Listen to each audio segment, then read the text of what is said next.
You've tuned into The Mountain Gardener with your host, Ken Lane. Gardening, it can be challenging, but with these simple insider tips, you'll reap huge rewards. Now, let's tune into today's Mountain Gardener with Ken and Lisa.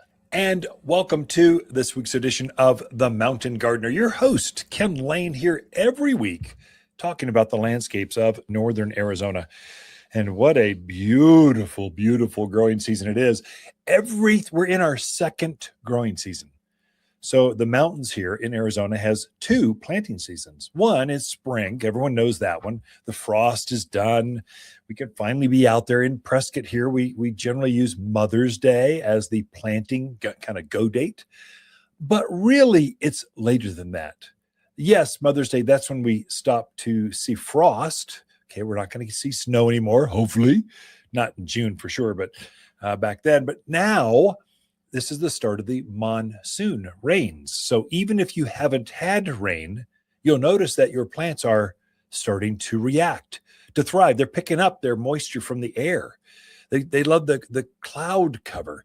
It's actually a better time to plant now than it is back in spring, because in spring, the soil's so cold. I mean, you put a plant in the ground and yes, the frost doesn't come and nip the tops and take the frost, take the blossoms off, doesn't take the fruit off. But this time of year, the ground is warm. You put it in the ground. If you're watering enough, if you hydrate that soil around the roots, the plants get in this nice, warm, moist soil and they kind of go, whoa, I'm liking this. And they just take off. So it's not just that the air is warm, it's when does the ground warm up? And then you increase the humidity. So when we had spring, it's just this prevailing southwest wind. Oh, never stops, day and night. And it wears on you. Well, it wears on the plants too. And sometimes it can be strong. So you get this tender new growth coming out of your plants. And a nice wind whip comes and just tears the leaves. We call it wind tear or leaf tear. It's the wind is taking that tender new growth and ripping it a new one, basically. This time of year, the foliage has been leafed out. They're mature. They've thickened up.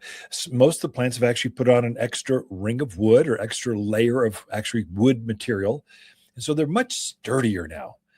And so the insider tip I can give you, if you're planting, this is when people make mistakes.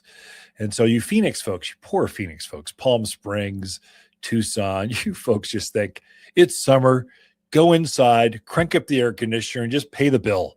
It's worth staying cool. Well, you're not in Phoenix anymore. This is beautiful. This is God's country. You're up in altitude where it's just cools off at night. So, but the ground can still be dry. And so when I open up my ground to put a new plant, let's say I'm going to put a new apple tree in, a new dwarf peach or a new rose of Sharon or smoke bush, whatever it is, rose bush. If I'm going to put something new in the ground, I'll dig the hole the same depth as the root ball, 3 times the width, because the roots go sideways, they don't go down.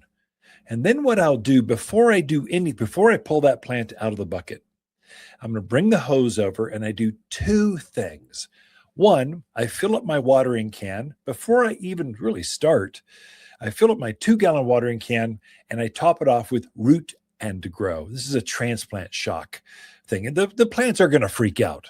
I don't care what time of year you're going to plant. They're going to go, whoa, what just happened? You took me out of my home and you put me into this? What is this soil? It's going to try to figure it out. It's going to freak out. I'm going to have my Root and Grow transplant shock liquid ready to go in my watering bucket. Right after I'm done doing that, I'm going to take that hose while it's still running full steam ahead. I'm going to fill that planting hole halfway up with water. And here's why. This is a mistake a lot of rookies make. When they put a plant in and they water it, they're watering the plant. They're thinking, I just need to water that plant. But if you leave the ground around the root ball dry, the soil actually wicks the water away from that new plant. And you may have watered the plant, but the soil just takes it right away. So it's like a huge sponge around that root ball. Well, if you know that, and you can superhydrate the sponge or the soil around that new planting, you can almost protect it, keep it from drying out. You just have to remember to hydrate it before I plant. So I really like to fill that hole up halfway. And then I'm almost mucking around. I'm setting that plant in a mucky, wet, gooey soil basin. And I backfill and I start to bring up the soil around the root ball and I kind of pack it all down. But what I'm really doing up front is I'm watering the soil around that plant before I even think about pulling that thing out of the bucket. Put it in the ground, pack it in. I'm adding some mulch, some compost, some all-purpose plant food. Really, there's three things: mulch, food, root and grow. When you plant anything, and come in and ask for a planting guide. They're free. We want you to be successful. But this is kind of the point here isn't the material. The point is, don't plant even a moist plant in a dry hole. Don't plant in a dry hole. In fact, if you're in that valley area where it's really thick clay, you got some caliche layers, or up closer, let's say up by Thumb Butte or up Copper Basin area, there you've got some rock boulders, some rock shelves are in there.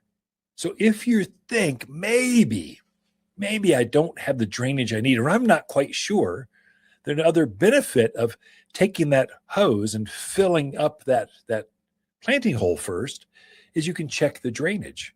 In fact, if you're filling it up and an hour later you still have water there, you've got a questionable planting hole.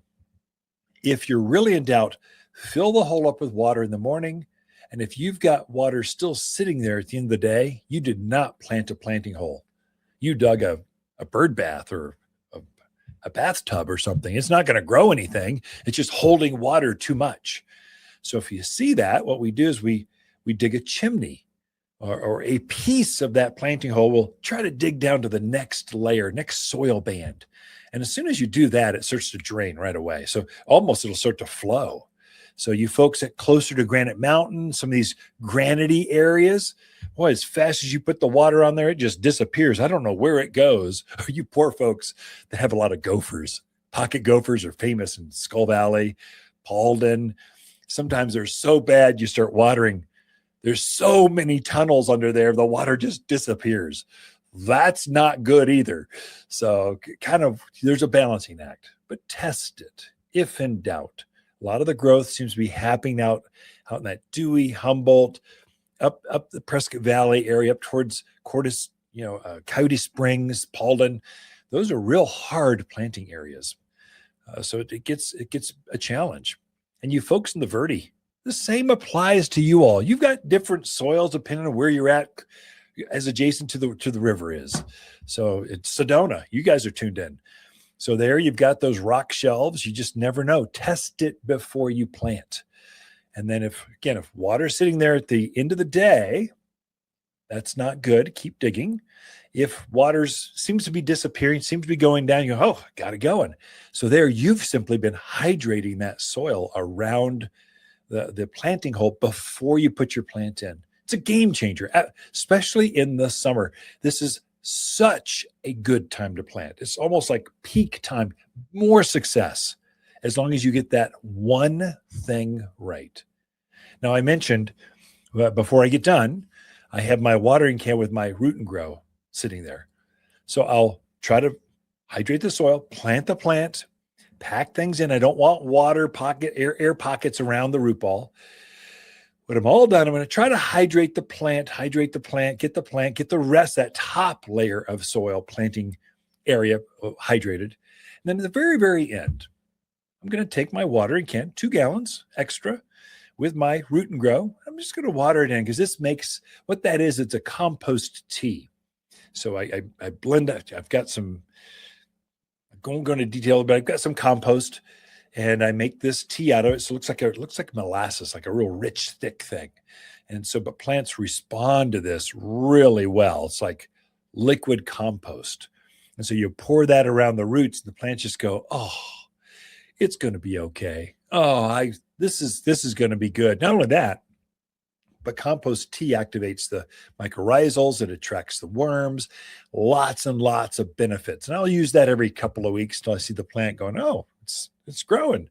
I'm a gardener. There we go. That's kind of the insider tip to summer planting. the best time to plant in the mountains of Arizona.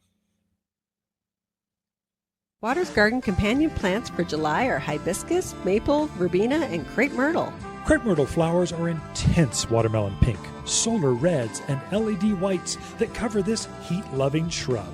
Plant where you enjoy its beautiful multicolored bark and sinuous branches up close. The flowers show against forest green foliage that turns red and orange in autumn. Growing to just head height, every yard has room for at least one, and only available for summer planting here at Watters Garden Center in Prescott. Watters Garden. And we are back at the Mountain Gardener, your host, Ken Lane, and my wife of a couple of years, still madly in love.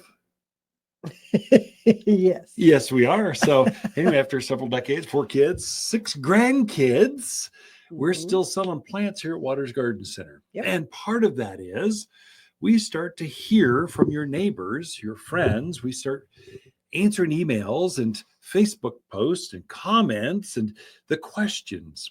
What are other people talking about?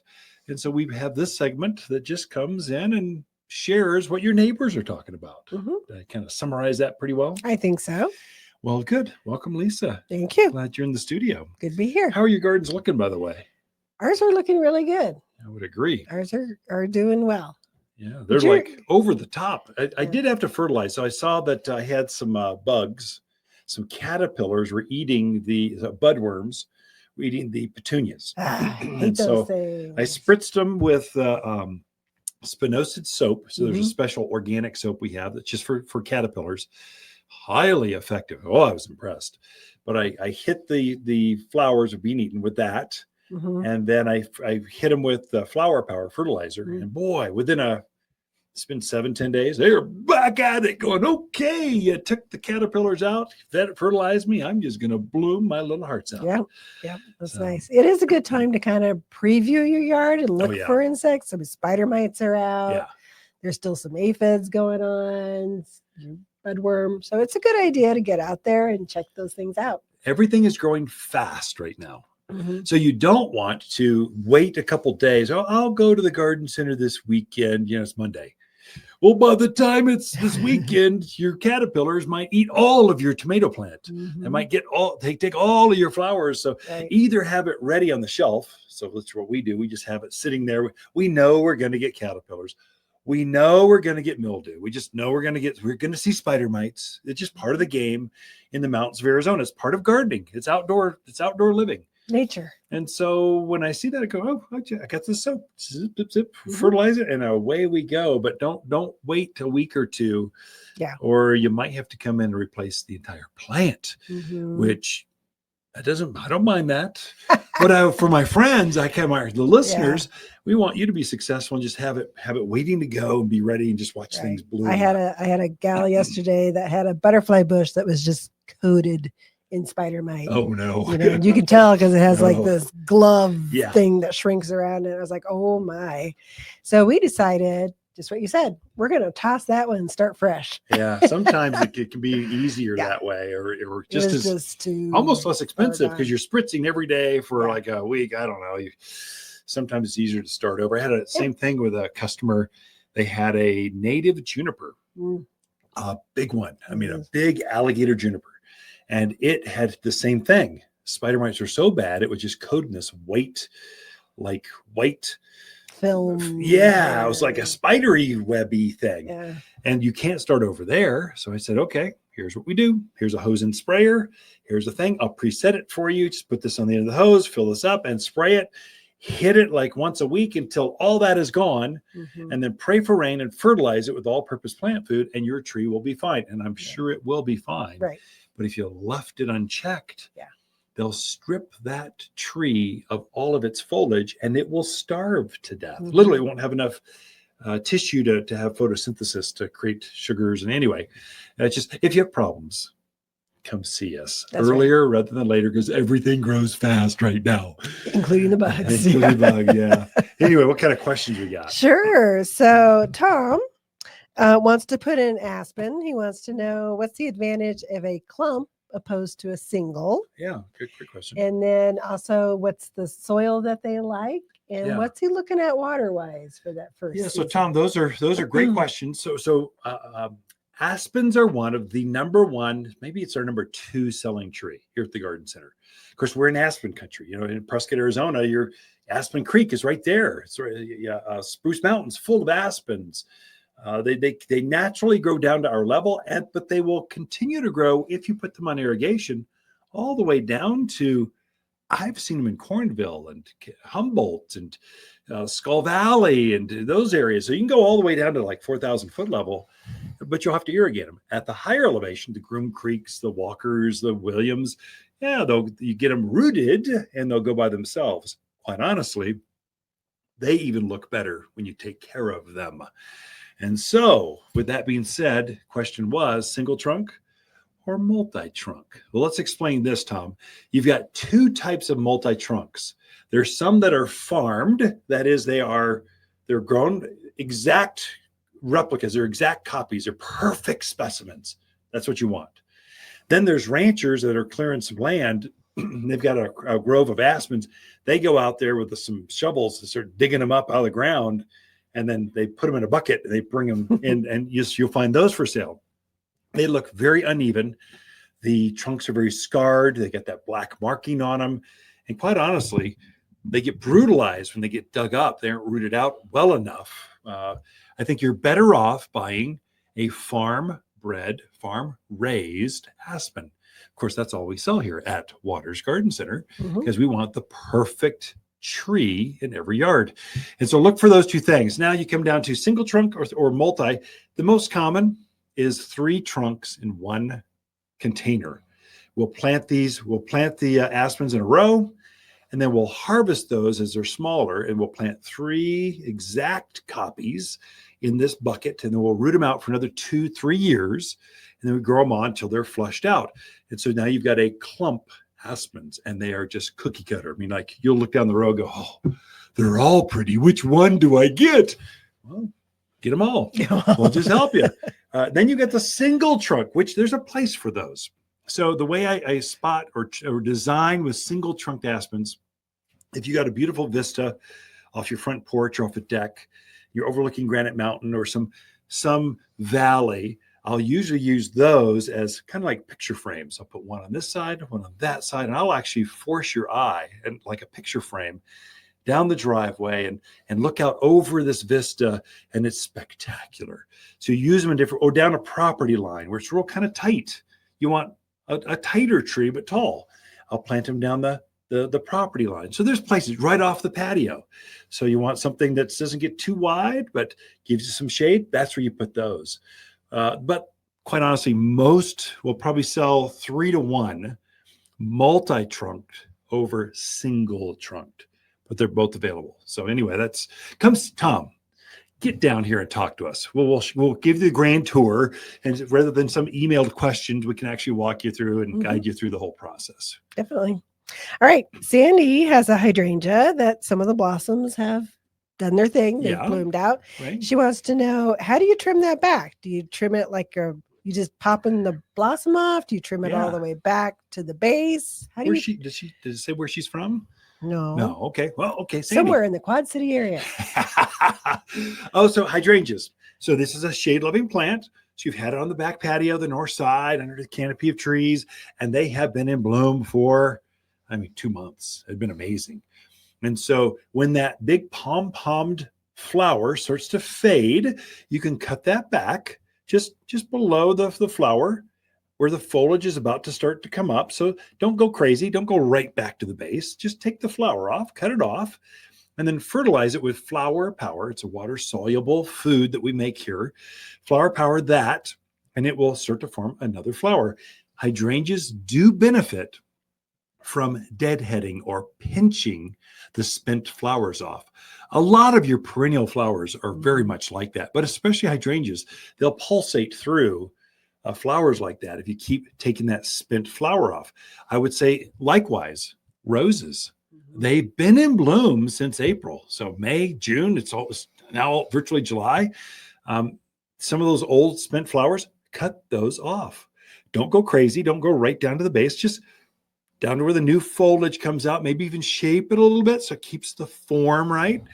Fertilize it with flower power, and it will start taking off with a whole nother set of flowers is what you'll get out of that. So keep it blooming simply by taking it cleans it up so it looks better. Mm-hmm. Then it also forces it to, don't you focus on putting on seed or that old spin flower. You focus on brand new flowers and more butterflies and hummingbirds. Focus on beauty, not on dead flowers. Anyway, that's how you do hydrangeas. Okay. Good questions. So Ken and Lisa Lane, the Mountain Gardeners. Be right back after this. Watters Garden companion plants for July are hibiscus, maple, crepe myrtle, and purple verbena. Purple verbena is mountain famous for gorgeous summer-long flowers held over compact green foliage. This purple bloomer loves bright gardens, summer heat, and grows best in poor soils with less water. Go ahead and abuse this bloomer. You can't kill it. The perfect native perennial for easy summer long flowers. You'll only find the toughest verbena here at Watters Garden Center, 1815 Iron Springs Road in Prescott. Watters Garden. So I titled this segment or this podcast, the 250 limit, claiming your family's Liberty tree before the final deadline, because we're down to the last week. So we've had a push. We've got another 35, 40 trees to go. Oh, we're so close. I think we'll make it. We wanted to sell 250 trees before the 4th of July in honor of America's 250th anniversary. And so we've made some special medallions. They come with each tree. Just celebrates it's a Liberty tree with 250 on it. It's kind of special. It's made to tie into the branches and just make it go. If you've not looked at that or grabbed your tree, and they aren't all just gigantic trees. Yes, we do have a golden locust. You've seen this beautiful golden lacy leaf. That's part of the collection. We've got a whole collection of different types of desert willows, which is a native drought hardy tough plant. But this Bubba series we have, they come in different forms of red, pink, purples, but they don't form the bean pod. So if you're walking around seeing desert willows right now, they've got a bean pod. It's about 6 inches long. Well, as soon as it does that, it stops blooming. So we actually made, like mad scientists, made these trees so they would never set a bean. And so now when they get done blooming, they shed their flowers. They automatically set another flower. They just repeat bloom over and over and over. It's kind of fun. And it's very much a preferred variety of native tree. It's one you want to have in your yard, especially if it's going to last for another 250 years. Another one is Galactic Pink Chase Tree. It's a brand new one we just uploaded to the collection.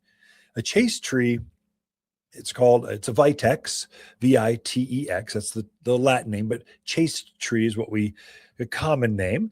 Usually it comes in purple, and usually it's blue flowers. So it stands up easily well above head height. It can go up to, if you really let it go, 10, 15 feet tall. So it's like a mini tree or a very tall shrub. Loves the sun. Tremendous pollinator. Butterflies are going to be all over this thing. But its claim to fame is it blooms from now through the end of the year.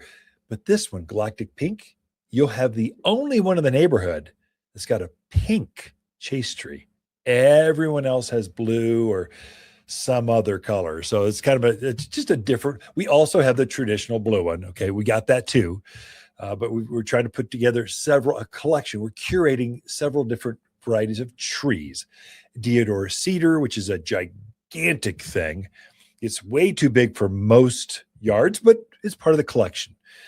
Arizona cypress, redbuds. Redbuds are beautiful. They're done blooming right now, but redbuds are famous for before they even think of leafing, every square inch of the branch is covered in this bright pink flower in spring. Of course, we're done with that now, and now it's got these beautiful heart-shaped leaves. They're just so cute, and they come in a lot of colors now. The flowers are the same color, pink. Okay, boring, pink. It's a bright pink. It's fuchsia pink. It's bright. But the leaves now have purple, pink, a blush, a green. They come in weeping form, or they call it Ruby Falls or Midnight Express. Dark, rich, black leaves. But this is a native. They're super, super drought hardy. They're deep rooted. They're not bothered by the wind, the sun. Bugs don't seem to eat them. They're just low care. Red buds are like classic backyard, native, low maintenance kind of plants. So I'd encourage you, you've got until Friday, July 3rd. We're coming up on it Friday. In fact, we're going to have to call it here so we can start shipping these plants in midweek. So you should feel the urgency if you want one of these medallions, want to have one of these fancy native low maintenance trees as a memorial. Definitely each one of these trees will outlive you and I easily. So this is for permanence. We're trying to get more trees into our local landscapes. In fact, if you don't have room, we've set up a button so you could donate one to a school or a museum. We'll find a public place to plant another tree. So we're just trying to, last campaign, we had 8 trees donated. I encourage you to do the same. So we'll find a home. If you're donating a tree, we know people. It might be in the courthouse, might be in a backyard school, it'll be something. We had a couple of them at Charlotte Hall Museum. So they had these beautiful gardens down there. And so take advantage of that. So take a look at our website, wattersgardencenter.com. There's a shop button at the top, and look at the local in-store plants. And you'll see a Liberty tree sitting right there as an icon. You can see we set up one icon. It opens up the entire collection. All of them can be planted right now. We're going to have a big celebration July 3rd, Friday. Then we're going to close down just to spend time with family and friends on the 4th. So Saturday the 4th will be closed. It's very rare for us to be closed on a Saturday. This is when people garden. We understand, but our staff are important. Their families are important too. So we're going to shut down for the day. We'll be back open on the 5th. And after the celebrations of the 250th, and selling plants at it again. We'll be right back after this. Watters Garden companion plants for July are hibiscus, maple, verbena, and crepe myrtle. Crepe myrtle flowers are intense watermelon pink, solar reds, and LED whites that cover this heat-loving shrub. Plant where you enjoy its beautiful multicolored bark and sinuous branches up close. The flowers show against forest green foliage that turns red and orange in autumn. Growing to just head height, every yard has room for at least one, and only available for summer planting here at Watters Garden Center in Prescott. And we are back with Lisa Watters-Lain in the studio, helping me out with the radio show each week for the last, how long have we been doing this? A lot of years, like more than a decade, a lot of years. So got a lot of shows under our belt, and we've just been doing this, well, your entire life. I married in. Here's a quick story. So I've always loved gardening. So my mom, my grandparents, they loved gardening. They'd take me to the garden center. They'd take me to Watters Garden Center. And I just love garden centers and planting, gardening, and tomatoes and trees and shrubs and slinging rock and building walls, all that stuff. And so out of high school, graduated from PHS, go Badgers, here in Prescott. And I tried to get a job with your dad. Interviewed, and he said, no. And so I went, okay, I'm not working. I went to work for Sears instead. Still went into retail, just a big football player, delivering like refrigerators and sofas all around the county. So that's what I did. And then I married you. Mm-hmm. We got our degrees from ASU, go Sun Devils, teachers and business management folks. And we started doing our corporate thing, coming back to Prescott, Arizona. And we asked your dad, hey, can we have a job? And he was starting to look at, man, what am I going to do with this thing? Retirement. And so he said, yeah, you can have a job. And we came back to Prescott. And so that's the only way I had to bring you. The only way you'd hire me is if I married his youngest, most beautiful daughter. And then he'd say yes. Uh-huh. Yeah. Anyway, that's the story. We're sticking with it. That's the story, and he's sticking with it. And if your dad was still here with us, he passed a couple of years ago. I tell him the same thing. Actually, he's heard that story many times. Mm-hmm. Anyway, love the garden center business. The customers, they're relaxed. This is like a highlight of the week for them. It's not a stressful thing like, how much lumber do I really need? Is this the right faucet? I have no idea. No, it's like, I love butterflies and hummingbirds. And I'll take 3 of those. So Mhm. that literally that kind of mentality at the garden center. Right. Very relaxing. Most of the So time. I don't know why I went down that path for I two and a don't half know. minutes. This is all about Lisa. She's sharing her garden tips, not my or our historical past. So garden tips. There So we go. what's going on in people's yards? So right now the critters are hungry because we haven't aren't they? had the monsoons to Yeah. make all the natural growth. So there's a lot of critters out looking for Yeah. some snacks, some food, some water, Your landscape. your landscape. So, and one or two, but some of you are in parts of town where you have like herds of rabbits that's that true. roam through. And they're still breeding. More coyotes, Right. more bobcats. So it behooves you to put in some plants that they're not necessarily going to Yeah. be attracted to. That way Right. you get to enjoy them and they're not the diet for the rabbit. So I pulled a couple perennials, but there's also, if you're into shrubs, there's a lot of shrubs. Oh, yeah. We have a great list, actually, our deer and rabbit resistant list. Yeah. That is very effective. Now, nothing is 100% proof. It can't be. But there's a lot of things that are pretty tried and true on that list. Yeah. But I just brought some pretty ones in to is help gorgeous. show. Wow. So this is Gaillardia. Arizona blanket flower is the other name. It actually is a nice little wild flower for It is, here. yeah. Does very well, likes full sun, can take a hot spot and just keep on going. What makes this rabbit resistant is the leaves are very fuzzy, I guess is the best It way to doesn't put show up it. on camera. This is where it No. does pay to be watching the podcast rather than listening while you're driving or while you're tuned in. You can actually see the flower. It is gorgeous on camera, but I don't think I can pick up the fuzz. I can't quite see but that. it's got it does that have hairs all over kinda it. fuzzy, hairy Yeah. leaf. Yeah. So, it's kind of, they're going to eat it and it's going to kind of get stuck in their throat and they're going to go, yeah, I'll move on to something else. I'll go visit the neighbor's house.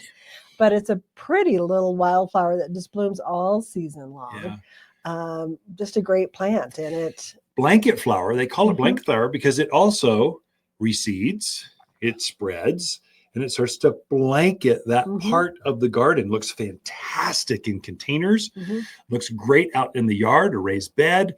It is truly an Arizona perennial. That is, it comes back year after year after year. It rests underground, then comes back fresh from the roots and from the seed. So it just spreads across the yard methodically. And javelina, deer, rabbits, things don't like the taste of this.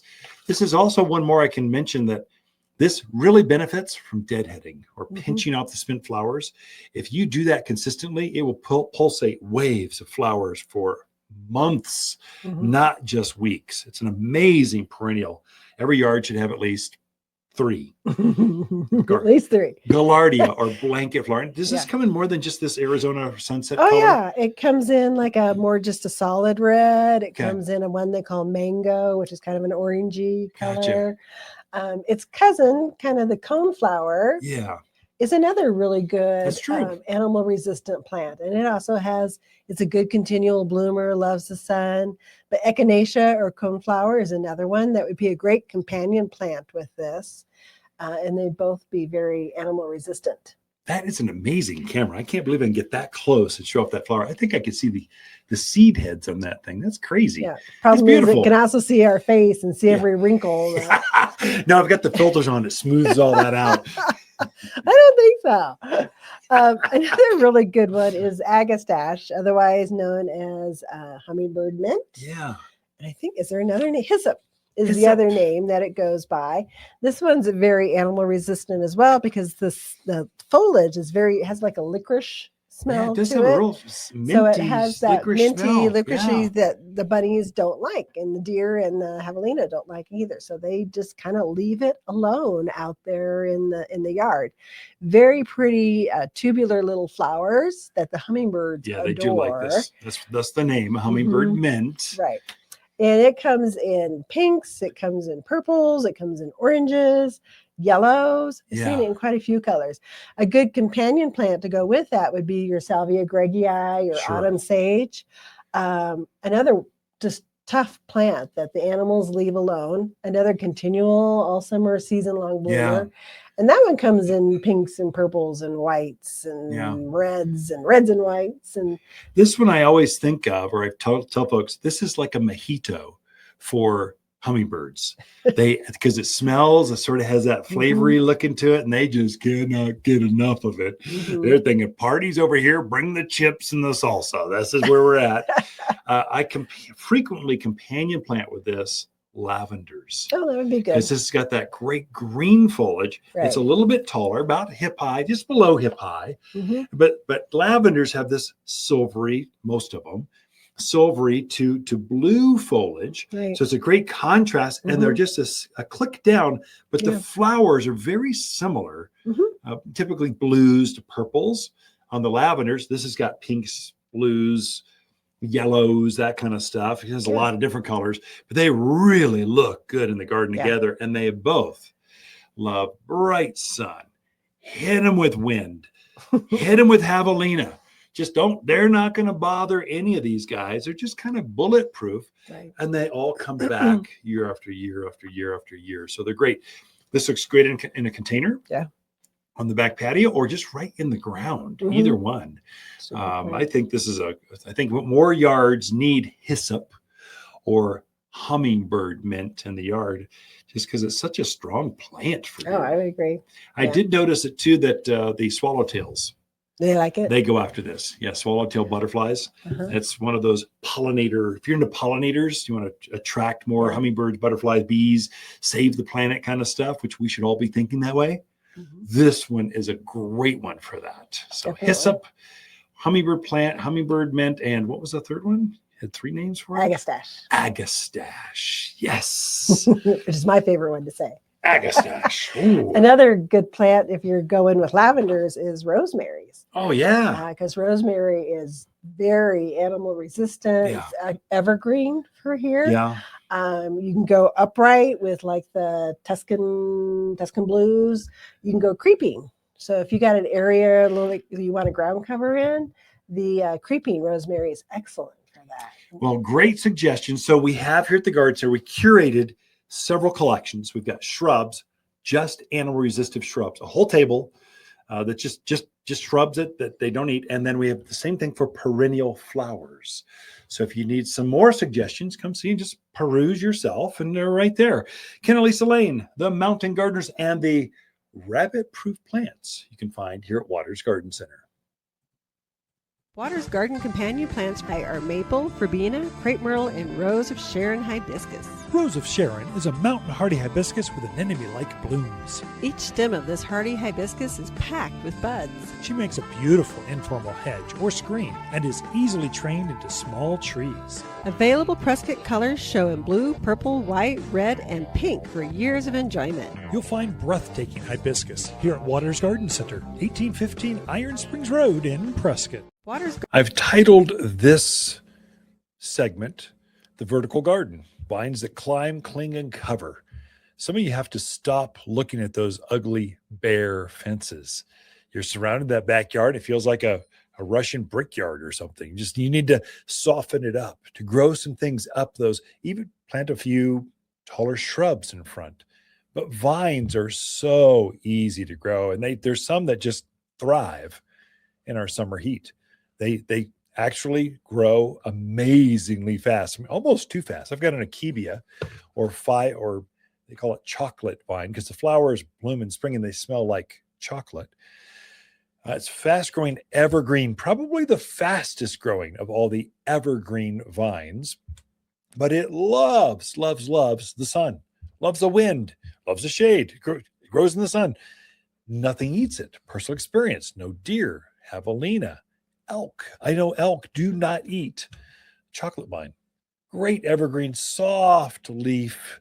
But if you stand still next to it very long, it's going to try to attach itself to you and go home with you. And so it's a great evergreen growing vine. You just get it to the top. I have it at the bottom of it's kind of a 6-foot stem wall. Then on top of that are patios. And on top of that are like furniture. So I set up an iron kind of love seat. and I have it growing up the side. It grows over the love seat. I keep it trimmed the shape of this love seat. I use it as a trellising kind of effect. And it's stunning, just beautiful. Cut it back a couple times a year to keep it in check. If you've got a great big 6-foot fence, let her grow. Let her go up and down the length of the fence line. Easy care. Of course, the queen of all vines. In fact, mine's on its second bloom already. Clematis. Oh my gosh.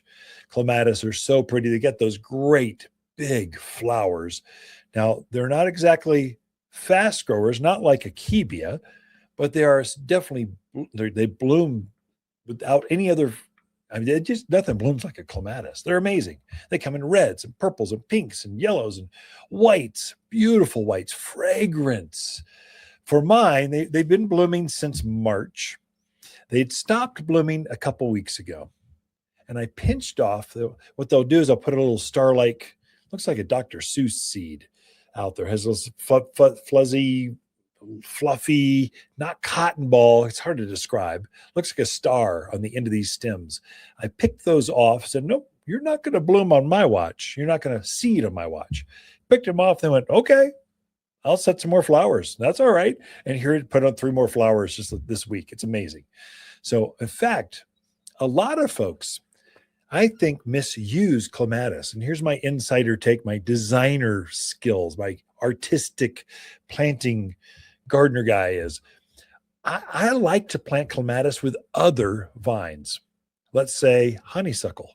That's probably the number one seller. Honeysuckle is this because it's so easy, takes our wind, takes our sun. It's in heaven here. But the flowers are small. So frequently what I'll do is let's say I've got a trellis work. I'm going to take I'm climbing up cables that or rebar, it's climbing something.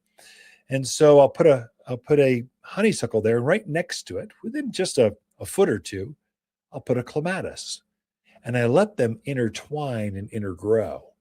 And so many times the clematis will actually pop through the other thing it's climbing up. So the honeysuckle, I wouldn't say a really fast grower. You could definitely have it grow up an ivy, a Boston ivy, Virginia creeper, even English ivy. Put a clematis next to that, and all of a sudden you've got a kind of a boring vine.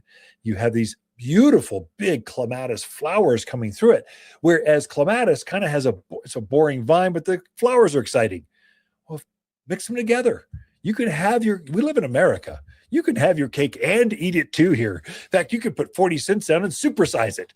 That's how we live. So I use that frequently.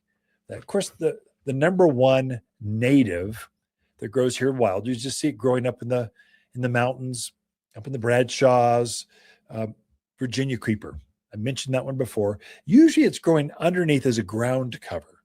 And most folks will grow it up something. It's actually quite a striking ground cover.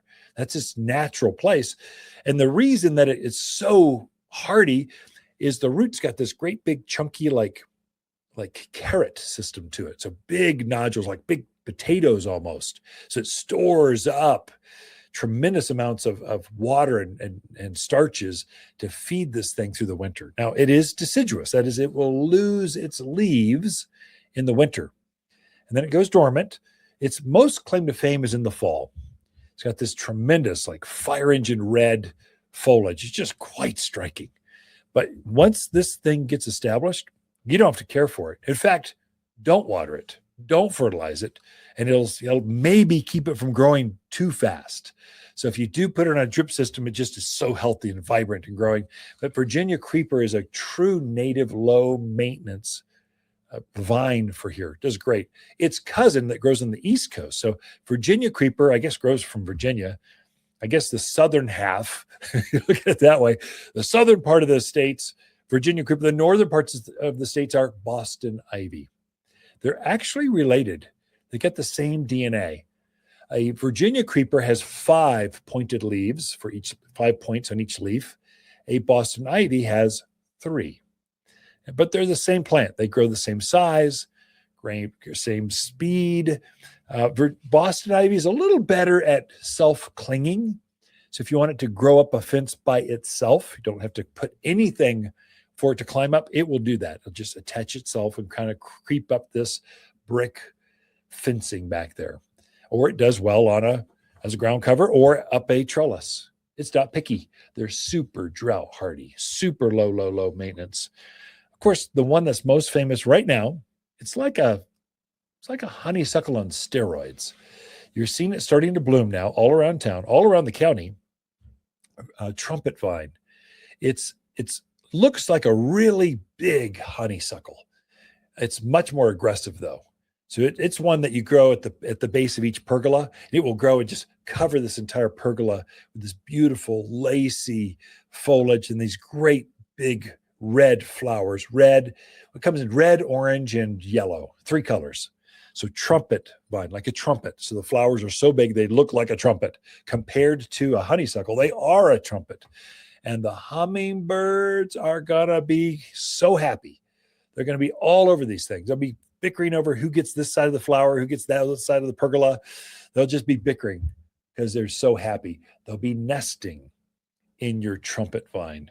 It's just a great one. And it's super drought hardy. Now, again, trumpet vine is deciduous. That is, it loses its leaves. This is perfect for a canopy, a cover, a pergola, because in the summer you get the cover.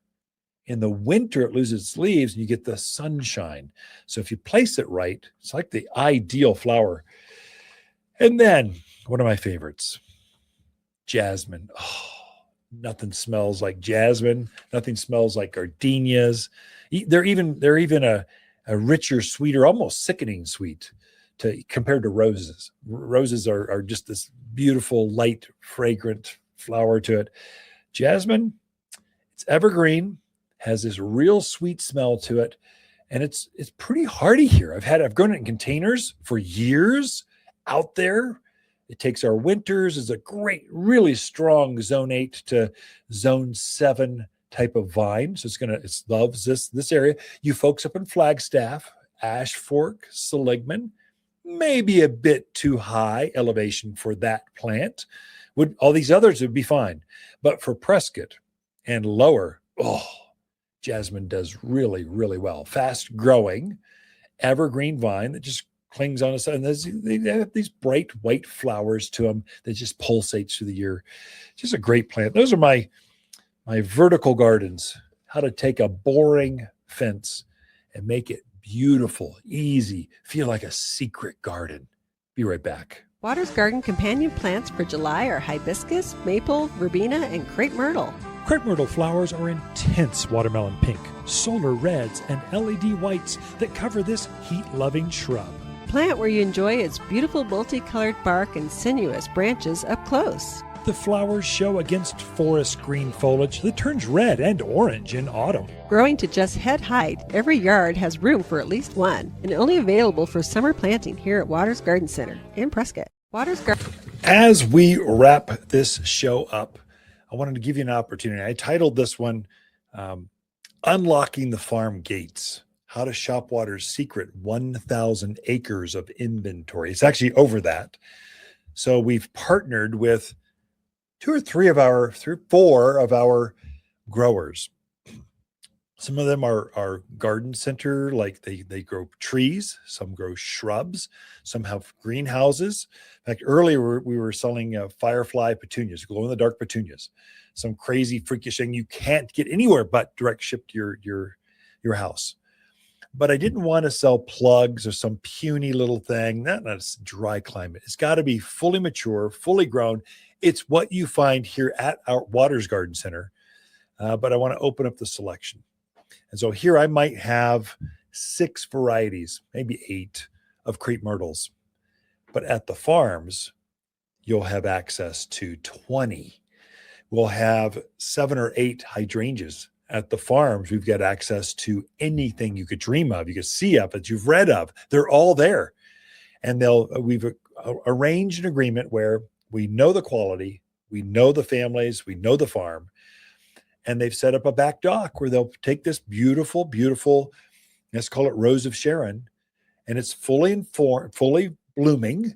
They wrap it in the roots in some plastic. They got a box that holds the roots down. So no matter how it tumbles, it stays upright without getting bruised. It's fully leafed, fully formed, comes in a real tall box. It ships right from their back door to your front door in about a week, maybe a little less, but we just say a week just to make better. Over promise, under deliver. No, under deliver. What's that saying? Under promise, over deliver. Do that. So we do that. But gosh, if you want something, don't go to Etsy or get some cutting, or go to Amazon and get some cheesy little thing that's out of someone's backyard they dug up out of Florida. No, these are actually real plants for here. And you can ship them all over the country. So if you find a beautiful, let's say you got the sisterhood, you could buy one of these beautiful pink, blue hydrangeas. You could have one shipped to your sister over there. You can both grow the same thing. They are shipping nationwide for $7.95. So we just opened it up and said it'll ship anywhere. And literally, we've had, I don't know, hundreds and hundreds and hundreds, if not thousands of orders. And only half of the orders are from here. I can't wrap my brain around it. I'm not advertising to Ohio, but now I now have to pay Ohio sales tax because I've got enough customers from there. It's kind of interesting how it's changed, how the world has changed. So that's available to you. If you cannot find it, go to Watters Garden Center, go to the shop button, and it says, one says in store, one says shipped to door. Basically, it's going to ship right to you, or it's available right here. If you're shopping plants here in the store, I can tell you it's live inventory. So if you're looking around going, oh, look, they got the perfect rose. It's the one that I wanted. Oh, it's $49. That's great. I think I'll head down to the garden center. And it's gone. It could be gone because you're competing with folks in the store. And so if you see it, hit pay and pre-order it, and we'll just run out. We actually get notified. We run out, go get it, and then grab it, put your name on it because we know you're coming. And so you can almost cheat the system some. So by grabbing it ahead of time. So just know we've had this happen a few times where the plant was gone by the time you got here. So wattersgardencenter.com, shop. The stuff that's in the store is there, plus all of the plants in the fields are there. And I don't carry everything the farm has. I just carry select things. So there you go. You're the insider. You know how to unlock the farm gates now in your backyard. We want you to be successful. Throughout the week, Lisa and I camp out here at Watters Garden Center. We love talking to fans of the show. Watters Garden companion plants for July are hibiscus, maple, crepe myrtle, and purple verbena. Purple verbena is mountain famous for gorgeous summer-long flowers held over compact green foliage. This purple bloomer loves bright gardens, summer heat, and grows best in poor soils with less water. Go ahead and abuse this bloomer. You can't kill it. The perfect native perennial for easy summer long flowers. You'll only find the toughest verbena here at Watters Garden Center, 1815 Iron Springs Road in Prescott. For a more fruitful garden, increase success in the landscape that just feels better, then tune in daily to the Mountain Gardener podcast. Subscribe through your favorite podcast streamer or visit wattersgardencenter.com. Better yet, visit me directly right here at Watters Garden Center. Thanks for tuning in.